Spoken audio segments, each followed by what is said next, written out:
श्री स्वामी समर्थ. आज आहे कमला एकादशी. या दिवशी सकाळी स्नान करून भगवान विष्णू माता लक्ष्मीची पूजा नक्की करावी.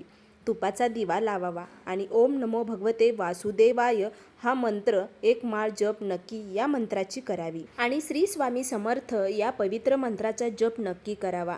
ही सेवा केल्याने घरामध्ये सुख, शांती आणि समृद्धी नक्कीच येते. घरातलं वातावरण नक्कीच बदलते, म्हणजे घरामध्ये समाधान वाटायला लागते. अधिक महिना लवकरच संपत आहे. जर तुमच्या हातून ही सेवा झाली नसेल तर तुम्ही आजच्या दिवशी, आज एकादशी आहे, गुरुवार आहे, त्यामुळे संध्याकाळच्या वेळेमध्ये ही सेवा तुमच्याकडून नक्की करा. ती म्हणजे दीपदान.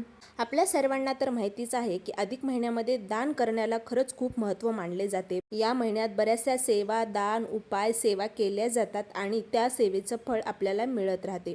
तुम्ही देवघरातल्या मंदिरात दिव्यांचे दीपदान करू शकतात. तुम्ही एखाद्या मंदिरात जाऊन दीपदान करू शकतात. तुम्ही एखाद्या नदीच्या काठावर किंवा सरोवर अशा ठिकाणी दीपदान करू शकतात. तुळशीजवळ सुद्धा तुम्ही दीपदान करू शकतात. खरंच आजचा दिवस खरंच शुभ आहे, एकादशी आहे, म्हणून 33 दिव्याची दीपदान नक्की करा. 33 वातीचे तुम्ही दीपदान नक्की करा. मातीचे दिवे, तांब्याचे दिवे किंवा कणकीचे दिवे किंवा चांदीचे दिवे, तुमच्या परिस्थितीनुसार तुम्ही दीपदान नक्की करावे. दीपदान केल्याने घरातले वातावरण नक्कीच बदलते, घरामध्ये शांतता निर्माण होते आणि आपली सेवा एक पूर्ण होते. म्हणून 33 वातीचे दीपदान नक्की करावे. व्हिडिओ तुम्हाला आवडला असेल तर कमेंटमध्ये नक्की लिहा. ओम नमो भगवते वासुदेवाय.